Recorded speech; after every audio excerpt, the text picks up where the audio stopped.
Very noisy. Very noisy म्हणजेच कानठळ्या बसवणारा किंवा खूप सारा मोठा असा आवाज. आणि व्हेरी नॉइजी या शब्दाच्या ऐवजी आपण ॲडव्हान्स इंग्लिशमध्ये डिफेनिंग हा शब्द वापरू शकतो.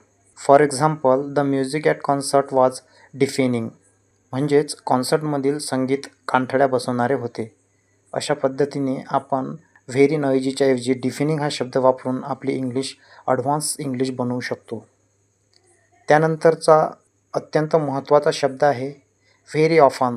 व्हेरी ऑफन म्हटलं म्हणजेच वारंवार असा त्याचा अर्थ होतो आणि याकरता आपण ॲडव्हान्स इंग्लिशमध्ये फ्रिक्वेंटली हा शब्द वापरू शकतो. त्यानंतरचं ॲडव्हान्स सेंटेन्स पहा, व्हेरी ओल्ड. व्हेरी ओल्ड म्हटलं म्हणजेच खूप जुनं किंवा आपण प्राचीन म्हणू आणि त्याऐवजी आपण एन्शियंट हा शब्द वापरू शकतो. For example, the temple is ancient. म्हणजेच हे मंदिर प्राचीन आहे.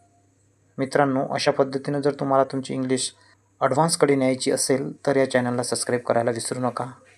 धन्यवाद.